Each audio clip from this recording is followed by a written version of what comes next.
excited to kick the season off.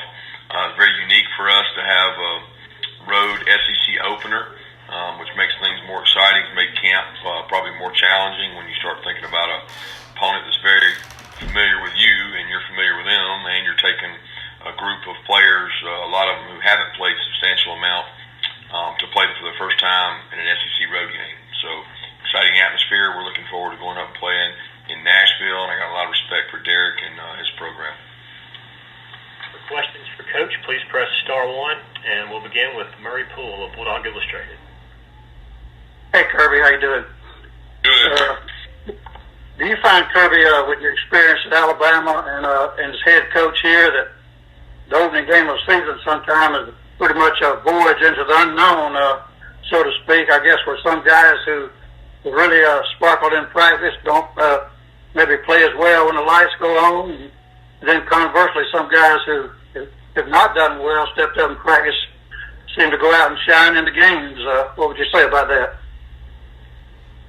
Well, I don't know that I've seen it that way. I mean, most of the time, the practice is a good indicator of how they're going to play. I think I have seen guys have some anxiety and make some mistakes and do some things that you might not have seen in camp, but you rarely see players stand out that haven't stood out in practice. That's hard to do, especially the intensity and the way we practice. You know, every practice in camp is so intense. You get so few of them that most of the time it kind of makes players show their true colors. And if they're not ready, they're not ready. And if they are, they are. So try to build them that way. But I do think the first one has more jitters than normal. I'd like to ask a question, too, on Jake Camarda. Kirby, you said last night that you're not sure of the starter at punter yet, but if Jake is the guy, you think he's really going to improve his consistency over the last years he's worked here in the preseason? Yeah, he's worked really hard to improve. Number one is, distance matching his hang time and his placement of kicks. And a big focus for him has been his pooch kicks, his corner kicks. When we get an opportunity to pin people, we got to really pin people inside the 10 to make them go the distance. And I think he'll do a nice job of that.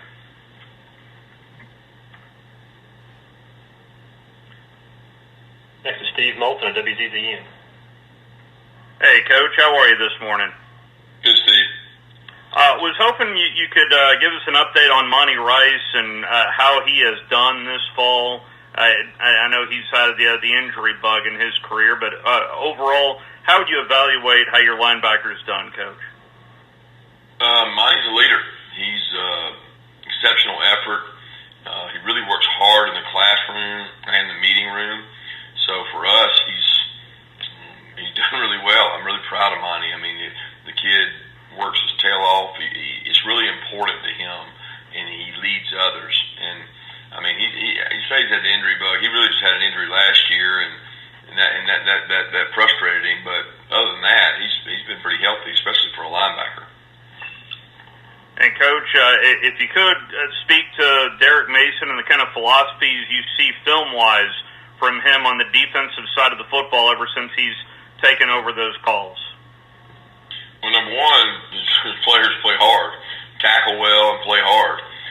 He's done a tremendous job creating both odd and even fronts, and they do a really good job pressuring things. They've had some good players, great corners, great linebackers, and that comes a lot, from his NFL background and the Stanford background, where he's been able to play in multiple fronts, which create confusion for your offensive teams, and I think he's really good at that. Thank you, Coach. If there are any further questions, please press *1.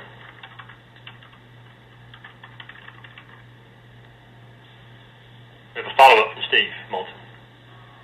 Yes, Coach. To that front, with an experienced quarterback that you have in Jake, how important is that, seeing multiple fronts when you know what you're going to see out of a Vanderbilt defense, Coach?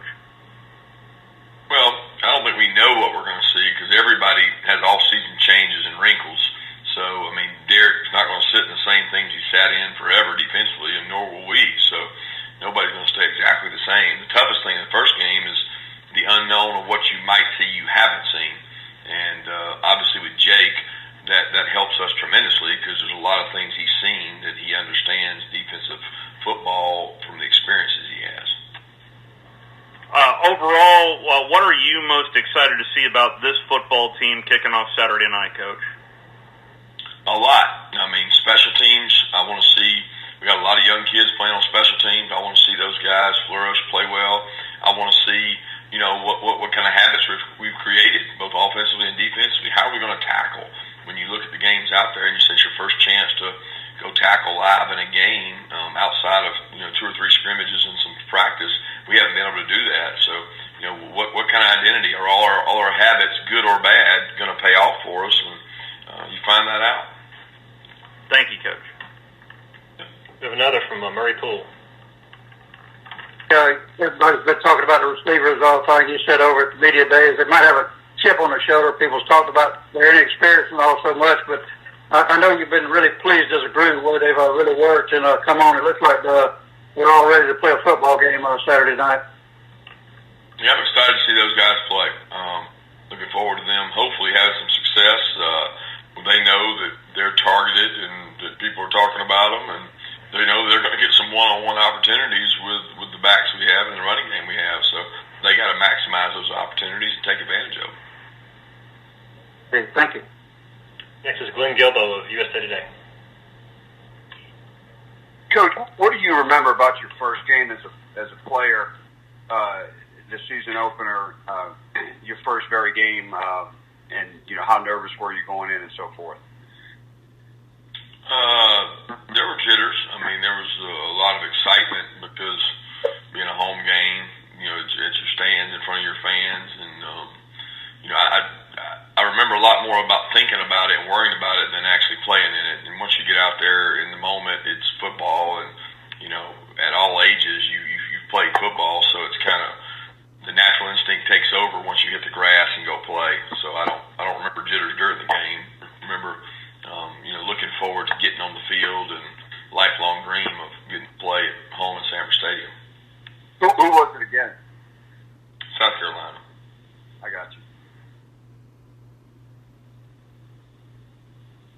Coach, that's going to wrap you up today. Thank you. Thank you, guys. And we'll go to Dan Mullen in about 2 minutes.